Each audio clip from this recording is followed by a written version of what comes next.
C'est une vidéo qui a fait le tour du monde. Dans le golfe de Gascogne, un pêcheur, après avoir par accident ramené sur le pont de son bateau un dauphin, en prélève les meilleurs morceaux pour sa consommation. Abject et donne outrage sur une espèce protégée. Les ministères de l'Agriculture et de l'Écologie saisissent la justice.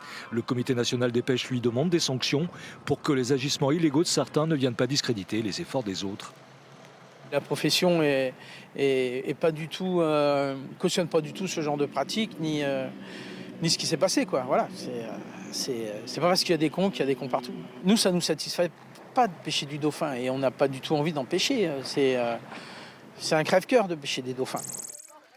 Car en termes de prise de conscience et d'effort, les pêcheurs et leur comité national ont répondu présent. Obligation de déclarer les captures accidentelles depuis le 1er janvier. Obligation également d'équiper les chalutiers pélagiques de pingers, les répulsifs sonores. D'autres mesures vont venir compléter le dispositif existant. Plus d'observateurs encore sur les bateaux et des tests de répulsifs sur les fileyeurs. En résumé, la volonté de comprendre et protéger est là. Les moyens, pas tout à fait, nous dit-on du côté de l'Observatoire Pélagis de La Rochelle.